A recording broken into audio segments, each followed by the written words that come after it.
सबको जय मसीह की। मैं जसपाल एक बार से फिर आप लोगों के सामने परमेश्वर का वचन लेकर उपस्थित हूँ। आज का मेरा टॉपिक है मत डर, युद्ध परमेश्वर का है।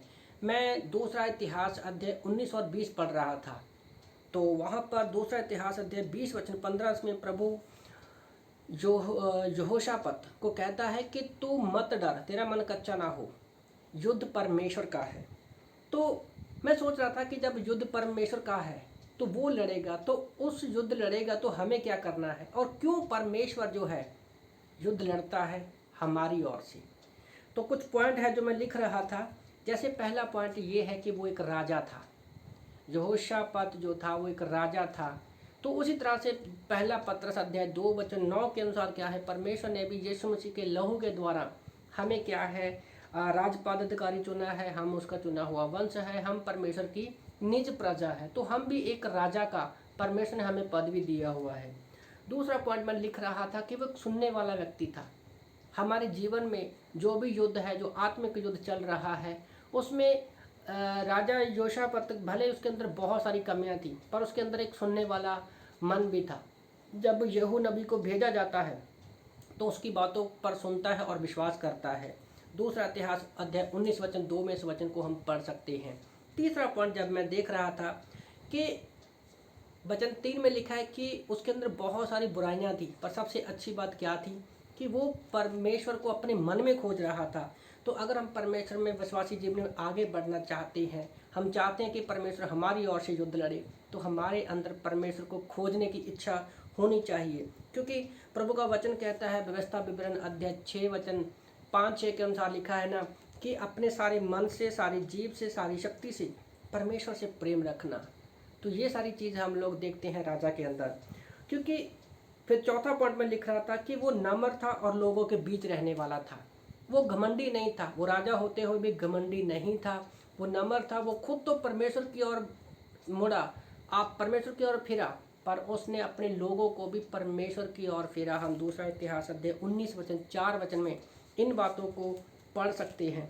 पांचवा पॉइंट में लिख रहा था, यहोवा की ओर से न्याय करने वाला। वो राजा था, लोगों का न्याय करता था सच्चाई से, परमेश्वर का भय मानकर। और जब उसने खुद न्याय भी करता था और उसने लोगों का न्याय करने के लिए भी क्या है, न्यायियों को ठहराया और उनको भी कहा कि तुम परमेश्वर के भय से क्या है, न्याय करना। और उन्होंने कहा कि लोगों को भी चिता देना कि यहोवा के विषय में दोषी ना हो। दूसरा इतिहास अध्याय 19 वचन 8 से 11 में हम इन वचनों को देखते हैं। 6वां पॉइंट में जब लिख रहा था वो था उपवास प्रार्थना। जब उसको पता चलता है कि अम्मोनियों और मुआविया ने उसके ऊपर हमले की तैयारी की है और वो सेना आ रही है, तो उसने उपवास प्रार्थना की। पूरे राज्य में उसने उपवास प्रार्थना करने के लिए बोला। तो हमारे विश्वासी जीवन में क्या है, एक उपवास और प्रार्थना हमारा सबसे बड़ा हथियार है। एक कमज़ोर व्यक्ति जब उपवास प्रार्थना करता है तो शैतान डरता है कमज़ोर व्यक्ति से भी। और 7वां पॉइंट जब मैं लिख रहा था, वचनों को दिल में रखने वाला। जब आप उसकी प्रार्थना को देखोगे ना, कि जब वो प्रार्थना करता है तो पूरे मिस्र से निकाल के परमेश्वर कैसे लेकर आया, कैसे कैसे उसने चमत्कार किए, तो वो वचनों को क्या था, अपने दिल में रखने वाला था। क्योंकि यहोशू की किताब अध्याय 1 वचन 8 उसको अच्छी तरह से पता था, क्योंकि वहाँ पर लिखा है कि इस व्यवस्था की पुस्तक चित्त से ना उतरे और दिन रात इसी पर ध्यान करना।